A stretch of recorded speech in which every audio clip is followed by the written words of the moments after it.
Jumlah pasien COVID-19 yang dirawat di Rumah Sakit Darurat Wisma Atlet Kemayoran, Jakarta Pusat kembali bertambah. Hingga Jumat pagi tercatat sudah lebih dari 3.000 pasien yang dirawat karena positif COVID-19.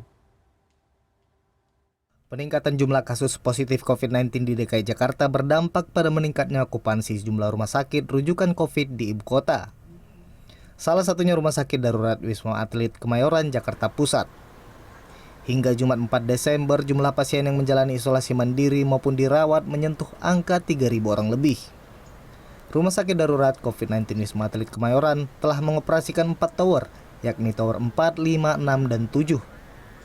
Tower 4, 6, dan 7 diperuntukkan bagi pasien dengan gejala ringan hingga sedang, sementara tower 5 diperuntukkan bagi pasien tanpa gejala atau OTG. Secara keseluruhan, tingkat okupansi RSDC Wisma Atlet hingga Jumat 4 Desember 2020 adalah 60%. Jumlah pasien yang masih dirawat dan menjalani isolasi mandiri lebih dari 3.000 orang. Sementara kapasitas Wisma Atlet adalah 5.994 kamar. Untuk update hari ini tanggal 4 Desember 2020 pukul 06.00 waktu Indonesia Barat, kita memang untuk saat ini semua tower 4, 5, 6, 7 memang sudah terpakai semua, tetapi sampai 790 untuk tower 4. Kemudian tower 5 sendiri, ya tower 5 saat ini masih untuk orang tanpa gejala atau asimptomatis. Ini masih sisa bednya masih lumayan 661, per 6 sendiri ini ada HCU, fasilitas HCU dan ICU transisi, sehingga pasien-pasien yang mengalami penurunan kondisi bisa stabilisasi dulu di ICU transisi.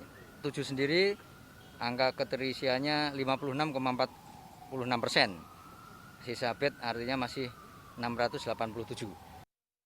Sebelumnya, Tower 4 Rumah Sakit Darurat COVID-19 Wisma Atlet Kemayoran telah beralih fungsi dari flat isolasi mandiri kini menjadi ruang perawatan pasien bergejala ringan hingga sedang. Hal ini dilakukan karena adanya peningkatan pasien bergejala ringan hingga sedang yang dirawat di Rumah Sakit Darurat Wisma Atlet. Pengalih fungsian Tower 4 ini telah dilakukan sejak 30 November 2020.